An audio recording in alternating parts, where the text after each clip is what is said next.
आरएसएसशी संबंधित मासिक ऑर्गनायझरच्या वेबसाईटवरील लेखामुळे मोठा वाद। भारतात कुणाकडे जास्त जमीन, कॅथोलिक चर्च विरुद्ध वक्फ बोर्ड या शीर्षकाखाली लेख प्रकाशित।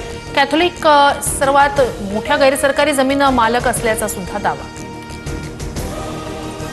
भाजप वक्फ बोर्डाच्या जमिनी घेणार आणि त्यांच्या मित्रांना देणार, त्यानंतर ख्रिश्चनांकडे असलेल्या जमिनी सरकारच्या टार्गेटवर। वक्फ सुधारणा विधेयकावरून उद्धव ठाकरेंचा आरोप।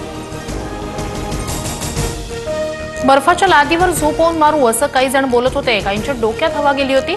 जेलमध्ये टाकण्याची भाषा करत होते। नाव न घेता उपमुख्यमंत्री एकनाथ शिंदेंचा उद्धव ठाकरेंवर निशाणा।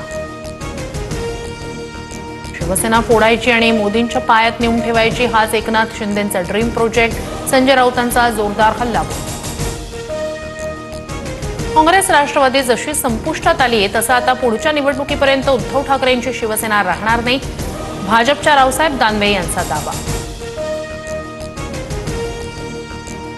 बारामतीत एकाला बेदम मारहाण, व्हिडिओ सोशल मीडियावर व्हायरल। तर असे प्रकार खपवून घेणार नाही, यापुढे मकोका लावेल, अजित पवारांचा सज्जड दम।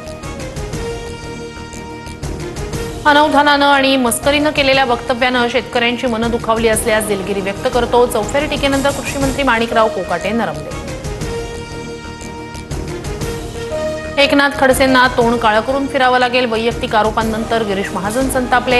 एका युट्यूबरच्या व्हिडिओचा दाखला देत खडसेंनी महाजनांवर केला होता गंभीर आरोप। देशभरात रामनवमीचा उत्सव मोठ्या उत्साहात साजरा। अयोध्या आणि शिर्डीतील साईनगरीत सुद्धा विविध कार्यक्रमांचं आयोजन, तर नागपूर आणि मुंबईत शोभायात्रेत मोठी गर्दी। अमेरिकेत डोनाल्ड ट्रम्प आणि एलन मस्क यांच्या विरोधात बोस्टनमध्ये जनता रस्त्यावर। ट्रम्प यांची धोरणं आणि मस्क यांच्या वाढत्या प्रभावाविरोधात अमेरिकेची जनता आक्रमक।